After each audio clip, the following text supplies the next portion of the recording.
Una anciana de 94 años, en su lecho de muerte, confiesa a su nieto el origen maldito de la fortuna familiar.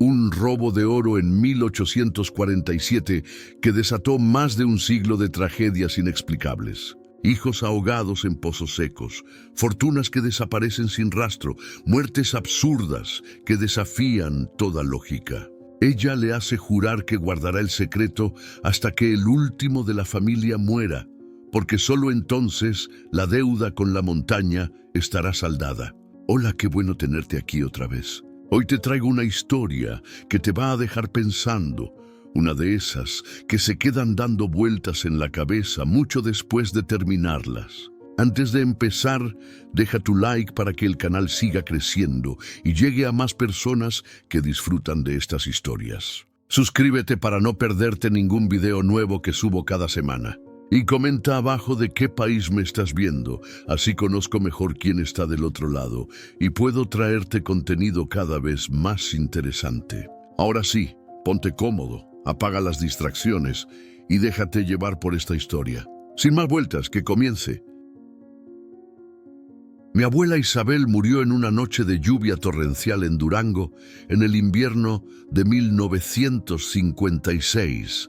Llevándose consigo el último suspiro de un linaje que debería haber terminado décadas antes, pero que insistió en arrastrarse por la tierra como una herida abierta que nunca cicatriza completamente. Yo estaba a su lado en aquella cabaña aislada en las montañas, donde el viento aullaba entre las grietas de las tablas de madera vieja y el olor de hierbas medicinales se mezclaba con el olor acre de la muerte que se aproximaba. Y fue allí, en aquel momento suspendido entre la vida y lo que viene después, que ella me hizo jurar sobre la Virgen de Guadalupe y sobre todos los santos que yo no revelaría en vida el secreto que cargaba desde hacía casi un siglo entero. Sus manos temblaban cuando agarraron las mías, con una fuerza que no parecía posible en aquel cuerpo frágil de 94 años, y sus ojos, turbios por la catarata, pero aún brillantes con algo que podría ser miedo o arrepentimiento, o tal vez apenas la lucidez final que viene antes del fin, se fijaron en los míos con una intensidad que me hizo retroceder instintivamente. «Alejandro», ella susurró con aquella voz ronca que parecía venir de mucho más profundo que sus pulmones cansados. «El oro que construyó esta familia vino de un robo, y la maldición que nos destruyó comenzó en el mismo instante en que mi abuelo Rafael metió las manos en aquella tierra sagrada en Sinaloa, en 1847, y arrancó de ella lo que nunca debería haber sido tocado por manos humanas, movidas por la codicia. Ella me contó entonces, en aquella noche interminable, mientras la lluvia martillaba el techo y los relámpagos iluminaban su rostro arrugado como un mapa de todas las tragedias que había presenciado,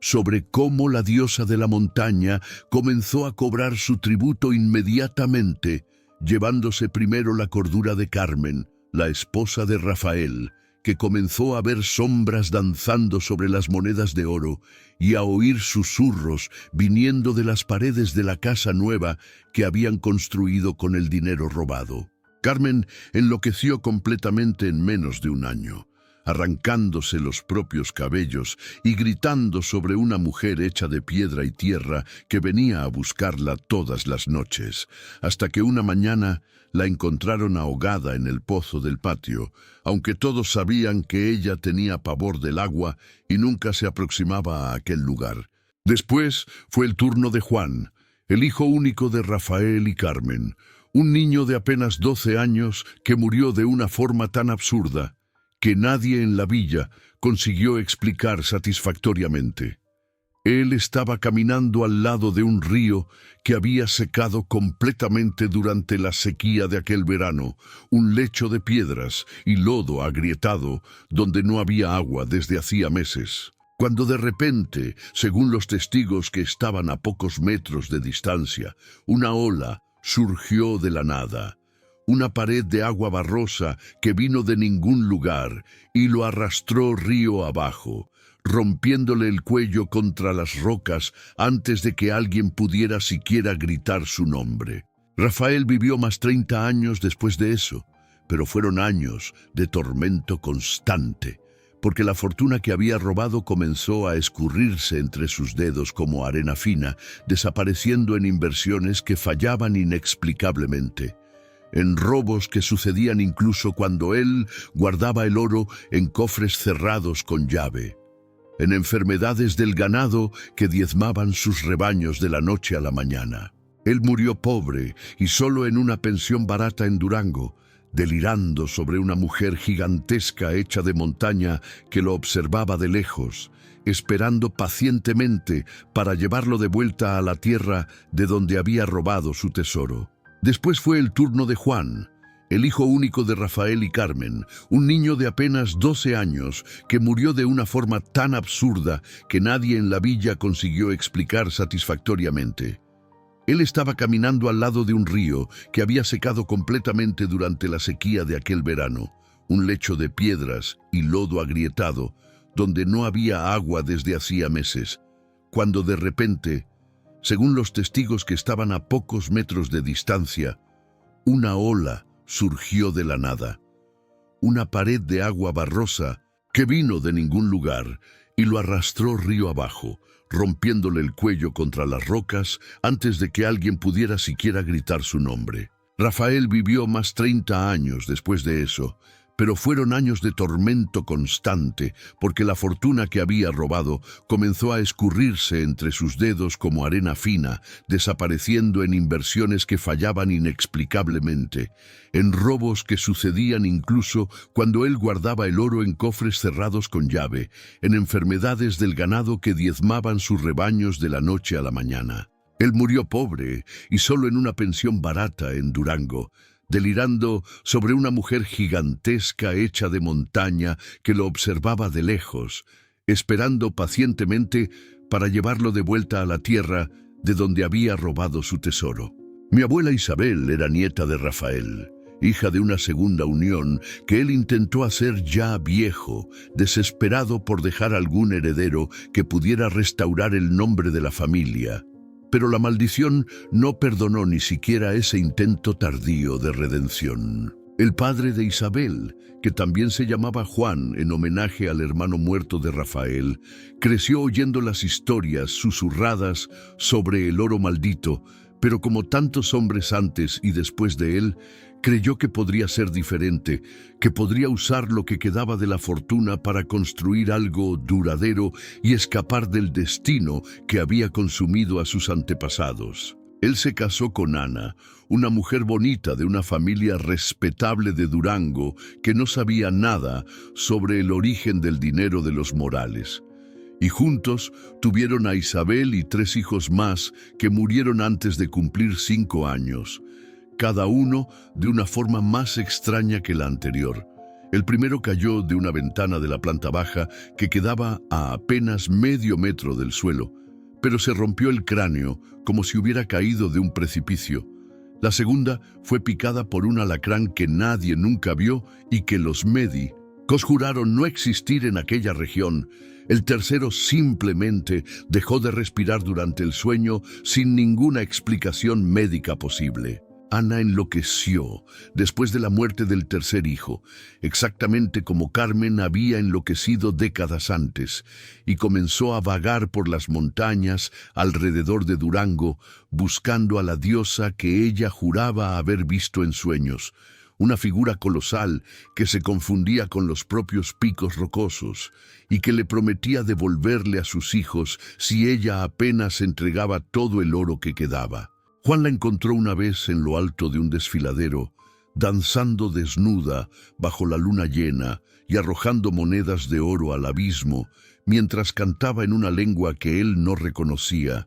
Y cuando intentó traerla de vuelta, ella lo atacó con las uñas y los dientes como un animal salvaje, gritando que él era un ladrón como su abuelo y que la montaña vendría a buscarlo también. Ella desapareció completamente 3 meses después, y aunque organizaron búsquedas que duraron semanas, nunca encontraron ni siquiera sus huesos, como si la tierra simplemente se hubiera abierto y la hubiera tragado entera. Juan sobrevivió algunos años más, tiempo suficiente para ver a Isabel crecer y casarse, pero la maldición lo alcanzó finalmente en una tarde de primavera, cuando él estaba inspeccionando una de las antiguas propiedades de la familia.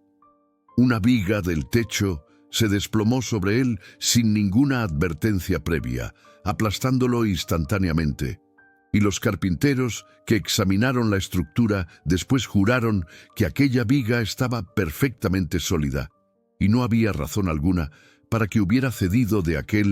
la forma. Isabel se casó joven con un hombre llamado Fernando, que no era de los Morales de sangre, y que tal vez por eso consiguió vivir una vida relativamente larga, aunque nunca prosperó a pesar de todos sus esfuerzos, como si la simple proximidad con la familia maldita fuera suficiente para contaminar cualquier intento de éxito. Ellos tuvieron 5 hijos, y mi abuela me contó en aquella noche de lluvia cómo vio a 4 de ellos morir a lo largo de las décadas, cada muerte más cruel y absurda que la anterior, hasta que quedaron apenas Miguel y Santiago, mis tíos que yo conocí brevemente cuando era niño y que murieron el año anterior a la confesión de Isabel, en 1955. Miguel estaba trabajando en una cantera cuando una roca del tamaño de un hombre se soltó de una pared que había sido considerada completamente estable por los ingenieros,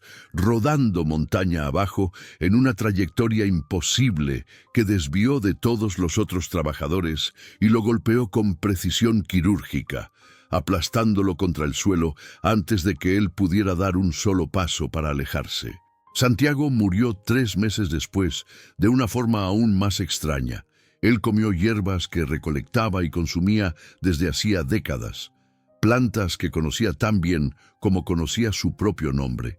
Pero aquel día específico estaban envenenadas con una toxina que los médicos no consiguieron identificar, y él agonizó durante 2 semanas enteras mientras su cuerpo se consumía desde adentro hacia afuera, delirando sobre una mujer gigantesca que venía a buscarlo para llevarlo de vuelta a la montaña. Fue el cobro final de la diosa, mi abuela me dijo en aquella noche, y sus manos apretaron las mías con tanta fuerza que sentí los huesos crujiendo.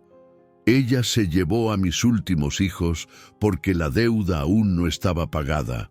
porque el oro que Rafael robó en 1847 era sagrado, y estaba guardado en aquella mina por razones que hombres como él nunca podrían comprender, movidos apenas por la codicia y por la arrogancia de creer que todo en este mundo existe para ser tomado R quien tenga coraje suficiente para extender la mano. Ella me hizo jurar entonces que yo no revelaría esa historia mientras viviera, que guardaría el secreto hasta que el linaje de los Morales se extinguiera completamente,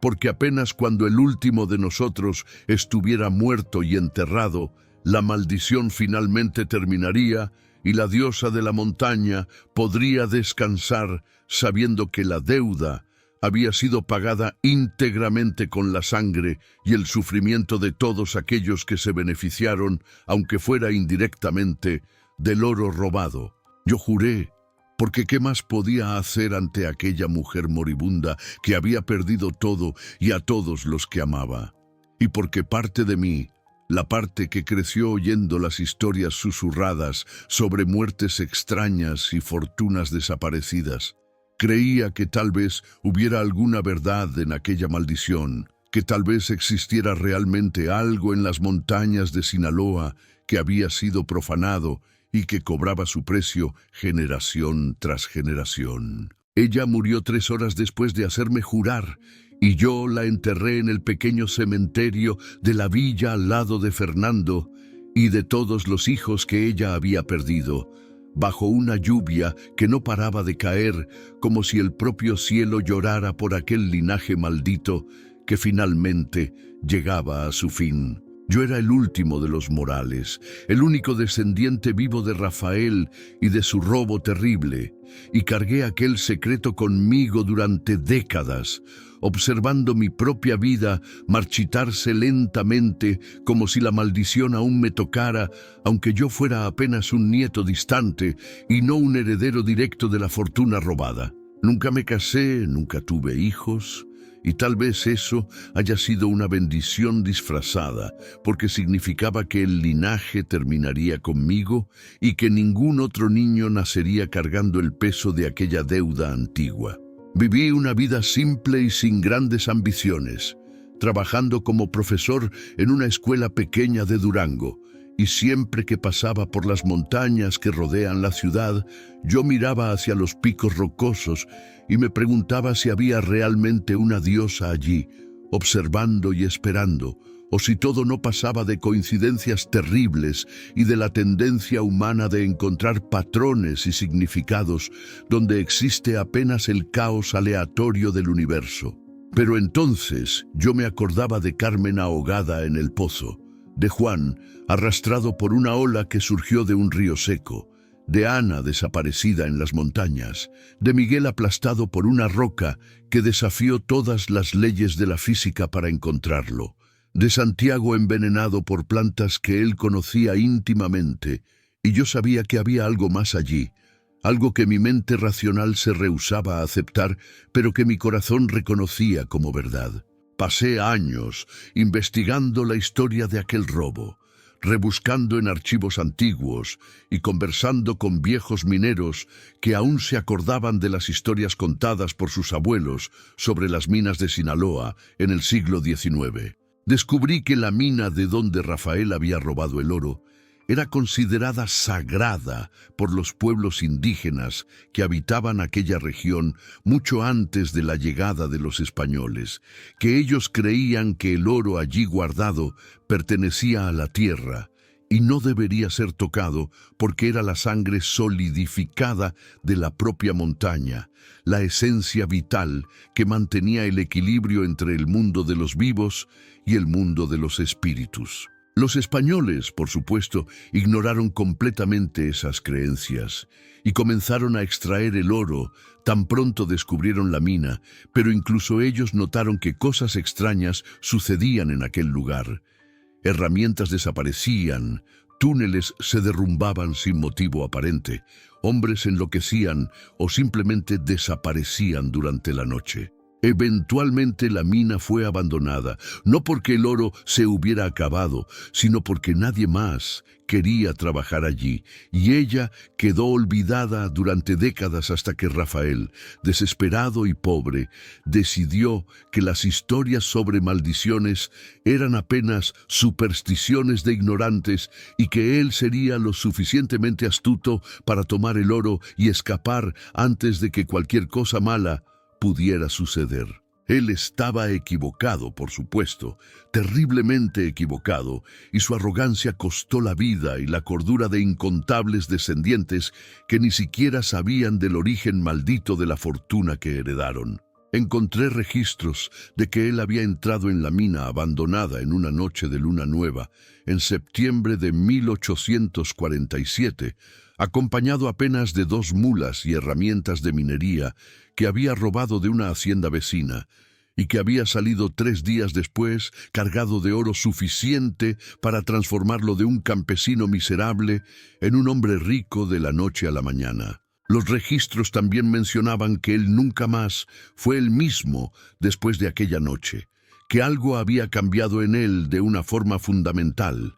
que él despertaba gritando todas las noches y que se rehusaba terminantemente a hablar sobre lo que había visto o experimentado dentro de aquella mina. Algunos de los viejos mineros con quienes conversé me contaron historias que habían oído de sus abuelos sobre cómo Rafael habría encontrado no apenas oro en aquella mina, sino también algo más, algo que no debería haber sido visto por ojos humanos. Una presencia antigua y terrible que había acordado dejarlo llevar el oro a cambio de un precio que sería cobrado no de él, sino de todos aquellos que vinieran después de él. No sé si creo en esa versión específica de la historia, pero sé que algo sucedió en aquella mina en 1847, algo que desencadenó una secuencia de tragedias que se extendió por más de un siglo y que solo terminó cuando el último de los Morales, cuando yo finalmente morí, sin dejar herederos para continuar el linaje maldito. Visité la mina una vez, muchos años después de la muerte de Isabel, manejando por caminos precarios hasta las montañas remotas de Sinaloa, donde ella aún existe, escondida y olvidada, con la entrada parcialmente derrumbada, pero aún accesible para quien tenga coraje suficiente para entrar. Me quedé parado en la entrada por casi una hora, mirando hacia la oscuridad que se extendía hacia dentro de la montaña como una garganta abierta, sintiendo un frío que no tenía nada que ver con la temperatura del aire y todo que ver con algo mucho más profundo y primitivo, algo que mi cuerpo reconocía como peligro, aunque mi mente intentara racionalizar. No entré, porque sabía que si entraba tal vez nunca más saldría, o tal vez saldría cambiado de alguna forma irreversible como Rafael había salido más de un siglo antes, cargando no apenas oro, sino también una maldición que destruiría a todos aquellos que amaba. En vez de eso, me quedé allí parado mientras el sol se ponía detrás de los picos distantes, pintando el cielo de rojo y naranja como si la propia montaña sangrara. Y por primera vez en mi vida sentí con absoluta certeza que había algo observando, algo inmenso y antiguo que existía mucho antes de que los humanos caminaran por estas tierras y que continuaría existiendo mucho después de que el último de nosotros se hubiera convertido en polvo. No era una presencia maligna exactamente, no en el sentido de que deseara activamente hacernos mal, pero era implacable y absolutamente indiferente al sufrimiento humano, preocupada apenas en mantener el equilibrio que había sido perturbado cuando Rafael metió sus manos codiciosas en aquello que no le pertenecía. Dejé allí una ofrenda, aunque no supiera exactamente por qué o para quién, apenas un instinto profundo que me decía que era lo correcto. Algunas monedas de oro que había guardado, las últimas que quedaban de la fortuna robada de Rafael, enterradas en la tierra frente a la entrada de la mina como una devolución simbólica, un reconocimiento de que la deuda había sido pagada con sangre y sufrimiento, pero que aún así queríamos hacer las paces con lo que sea que habitara aquel lugar. No sé si hizo alguna diferencia, si la diosa de la montaña, si es que ella realmente existía, aceptó aquella ofrenda tardía o si simplemente la ignoró como ignoraría a una hormiga intentando disculparse por pisar una hoja. Volví a Durango aquella noche manejando por los caminos oscuros y sinuosos y por primera vez en décadas sentí algo parecido a paz, como si un peso que yo ni sabía que cargaba hubiera sido finalmente retirado de mis hombros. Tal vez fuera apenas el alivio de haber finalmente visitado el lugar donde todo comenzó, de haber cerrado aquel círculo que se abrió en 1847, o tal vez fuera algo más, algún reconocimiento silencioso de que la deuda estaba finalmente saldada y que el linaje de los Morales podría terminar en paz. Viví más 20 años después de aquella visita, años tranquilos y sin incidentes, trabajando, leyendo, caminando por las montañas que siempre amé, a pesar de todo lo que ellas representaban para mi familia. Nunca me sucedió nada extraño o inexplicable, ningún accidente absurdo, ninguna enfermedad misteriosa, ninguna visión de mujeres gigantescas hechas de piedra y tierra, y comencé a creer que tal vez la maldición hubiera realmente terminado, que el sacrificio de tantas vidas a lo largo de tantas generaciones había finalmente sido suficiente para satisfacer lo que sea que hubiera sido ofendido por el robo de Rafael. Ahora estoy viejo, más viejo de lo que Isabel estaba cuando me hizo jurar guardar su secreto, y siento la muerte aproximarse con la misma certeza con que se siente el cambio de las estaciones. No tengo miedo, porque sé que cuando yo muera el linaje de los Morales, finalmente se extinguirá completamente y el último eslabón, con aquel oro robado, será roto para siempre. Decidí revelar esta historia ahora, rompiendo técnicamente el juramento que hice a mi abuela, pero cumpliendo su espíritu, porque ella dijo que los secretos deberían ser revelados cuando el linaje se extinguiera.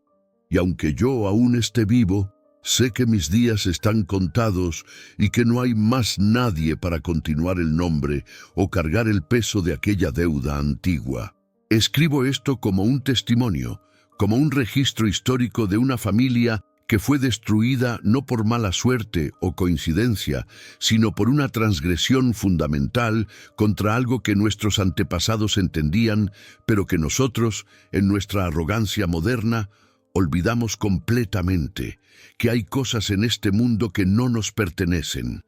que existen lugares sagrados y tesoros que deben permanecer intocados, no por superstición, sino por respeto a fuerzas que son mucho mayores y más antiguas que nosotros. Rafael aprendió esa lección demasiado tarde, y el precio fue pagado no por él, sino por todos aquellos que vinieron después.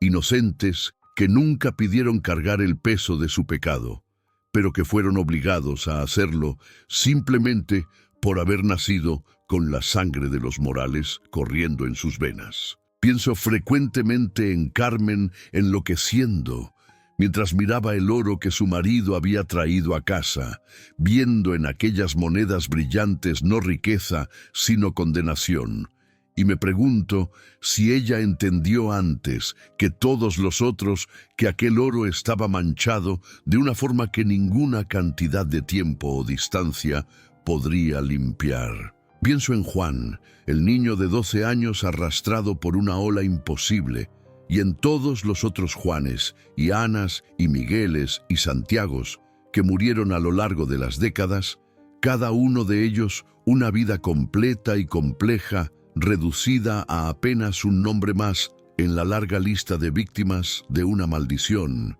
que comenzó mucho antes de que nacieran y que continuó mucho después de que murieran. Pienso en Isabel, mi abuela, que vivió 94 años y vio a casi todos los que amaba morir de formas terribles y absurdas,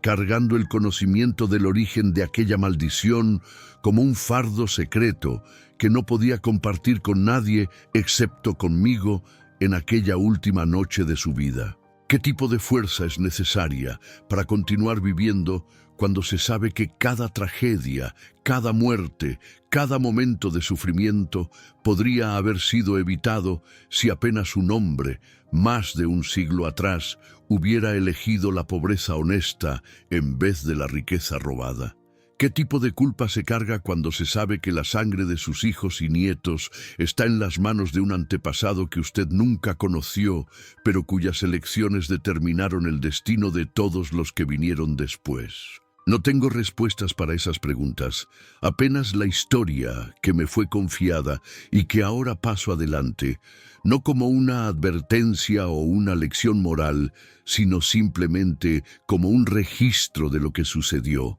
Un testimonio de una familia que fue consumida por su propia codicia o por la venganza de fuerzas que no comprendemos, o tal vez por ambas cosas simultáneamente. Dejo para quien lea u oiga esta historia decidir qué creer, si las muertes fueron realmente causadas por una maldición antigua o si fueron apenas una serie de coincidencias trágicas que nuestra mente humana, siempre buscando patrones y significados, transformó en narrativa de causa y efecto. Todo lo que sé con certeza es que Rafael robó oro de una mina en Sinaloa en 1847, que ese oro financió brevemente el ascenso de la familia Morales,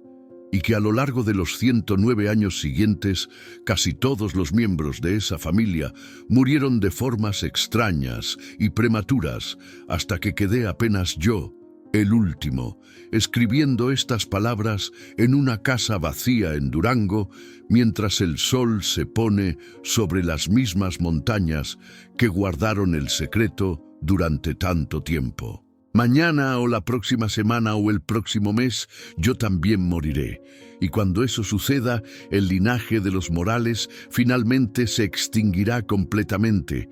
Y tal vez entonces, finalmente, la diosa de la montaña pueda descansar sabiendo que la deuda fue pagada íntegramente. A veces, en las noches silenciosas cuando no consigo dormir, miro por la ventana hacia los picos distantes iluminados por la luna e imagino que veo una figura colosal allí, una mujer hecha de roca y tierra y tiempo, observando pacientemente esta última casa de los Morales, esperando que el último de nosotros finalmente se una a todos los otros que vinieron antes. No siento miedo cuando imagino eso. Apenas una especie de resignación tranquila, una aceptación de que hay ciclos que necesitan ser completados y deudas que necesitan ser pagadas, no importa cuánto tiempo tome o cuántas vidas cuesten. Esta es la historia del oro robado de Sinaloa, la historia de Rafael Morales y de todos sus descendientes que pagaron el precio por su ambición, contada ahora por última vez por la última persona que tiene el derecho de contarla. Cuando yo muera, esta historia se convertirá en apenas una leyenda más susurrada en las montañas de Durango y Sinaloa, un cuento más sobre minas malditas y tesoros que traen ruina en vez de fortuna, y tal vez eso sea apropiado, porque las mejores historias son aquellas que sobreviven a todos los que las vivieron y se transforman en algo mayor que la suma de sus partes, en advertencias o entretenimiento, o simplemente en recordatorios de que el mundo es mucho más extraño y más vasto de lo que nuestra comprensión limitada puede abarcar. Dejo estas palabras como mi último testamento, mi última contribución al mundo antes de partir, y espero que quien sea que las lea u oiga encuentre en ellas lo que necesita encontrar. Sea eso una advertencia sobre los peligros de la codicia, una reflexión sobre el peso de las elecciones que hacemos y cómo ellas reverberan a través de las generaciones, o simplemente una historia bien contada sobre una familia maldita en las montañas de México. Cumplí mi juramento a mi abuela Isabel al guardar el secreto durante toda mi vida. Y ahora, en el umbral de la muerte, cumplo también su deseo de que la verdad sea revelada cuando el linaje se extinga, para que el mundo sepa lo que sucedió a los Morales y por qué, y para que tal vez, apenas tal vez, algún otro hombre tentado a tomar lo que no le pertenece, piense dos veces antes de extender la mano hacia el oro que brilla en la oscuridad de una mina abandonada.